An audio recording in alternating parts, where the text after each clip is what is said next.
మీరు కూడా రేటింగ్ పెంచుకోవడానికి Yes. ఇలాంటివి చేస్తున్నారా? ఎస్. మరి ఎందుకు వెనక్కి తగ్గారు? నా ఇష్టం, అది నా వ్యక్తిగతమైనటువంటి అంశము. నా ఇష్టం, అదే చెప్తున్నా నేను. నాకు ఇప్పుడు నేను అనే పాయింట్ ఏంటంటే, నాకు రీచ్ అయినప్పుడు నేను ఎందుకు పోతా అమ్మా? నాకు అర్థం కావట్లేదు. మీరు అడిగే ప్రశ్న చాలా తప్పుడు ప్రశ్న. మీరు ఎందుకు తగ్గారు అనే దానికి ఆన్సర్ మీ దగ్గరనే ఉంది. నాకు కావాల్సిన దానికంటే ఎక్కువ వచ్చిందని ఆయన పబ్లిసిటీ అనేది నెత్తిరోరు కొట్టుకుంటుంటే ఎందుకు తగ్గారంటే, తగ్గకుంటే ఏం చేయాలి? నా దగ్గర లీటర్ బాటిలే ఉంది, మీరు 100 లీటర్లు ఇస్తే నేను పోసుకోవాలి. నా ఎక్స్ట్రీమ్ అయిపోయింది కదా. నా ఇప్పుడు అంతకుముందు నేను ఎయిర్పోర్ట్కి వెళ్తే నాతోని ఒక 10 మంది దిగేవాడు ఫోటో. ఇవాళ నాతో 80 మంది దిగుతున్నారు. అంటే 70 మందిని పెంచిన ఎవరిది? పాపులారిటీ పెరిగిపోయింది. చాలు కదా నాకు. నేను అనే పాయింట్ ఏంటంటే, పాపులారిటీ అనే దానికోసమే మనం అందరం కొట్టుకొస్తాం. సమాజం కొట్టుకొచ్చేదే పాపులారిటీ కోసం.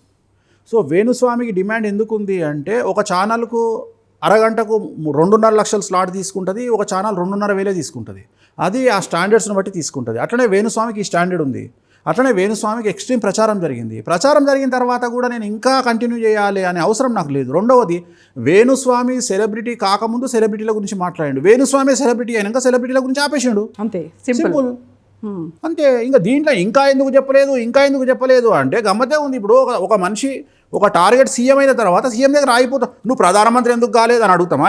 ఆయన టార్గెట్ సీఎం అయిపోయింది, క్లోజ్. ఒక మనిషి సర్పంచ్ క్లోజ్, ఒక మనిషి ఎమ్మెల్యే క్లోజ్, ఒక మనిషి మినిస్టర్ క్లోజ్. అట్లనే నా టార్గెట్ని రీచ్ అయినా. ఇంతకంటే ఏం లేదు ఇక.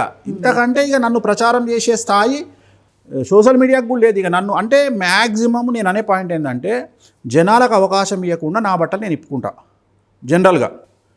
అందుకని ఏం చేసిన అంటే, ఒకవేళ పుసుక్కున అండర్వేరో లేకపోతే మేము పెట్టుకున్న గోచో పెట్టుకుంటే అది కూడా ఇప్పుతారని అది కూడా ఇప్పేసిన. ఇంక ఇప్పుడు అలా నిలబడ్డారు. ఇంకా ఏం చేయలేదు. మీకు నేను చెప్పే పాయింట్ అర్థమైంది నాకు.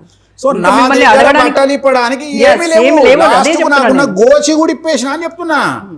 ఇంకేముంది ఇప్పడానికి? ఎదుటివాడికి మీరు అవకాశం ఇవ్వలే. ఇంకేముంది? ఇంకేమి లేదు. గోచి కూడా లేదు నా దగ్గర, అండర్వేర్ కూడా లేదు. ఇంకా నాది ఏమి ఇప్పుతారు? అది నేను చెప్పే పాయింట్. అట్లనే పబ్లిసిటీ నాకు లేదు. ఇక మ్యాక్సిమం పబ్లిసిటీ నేను కొట్టేసిన. ఇంకా లేదు నా దగ్గర. మీకు రావాల్సినటువంటి పాపులారిటీ వచ్చింది, చాలా ఎక్కువ. పాపులారిటీ తెచ్చుకోవడానికి మీరు గతంలో కొన్ని చేశారు. ఎందుకు చేయను? ప్రతి ఒక్కటి చేసేది అదే కదా.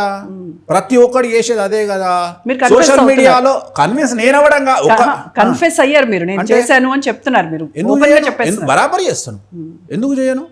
నాకు రెండు పాయింట్లు ఉంటాయి. ఒకటి, జ్యోతిష్యాన్ని బయటికి తీసుకెళ్ళాలి అంటే ఇంట్లో కూర్చుంటే వర్కౌట్ కాదు, ఇంకేదో చేయాలి.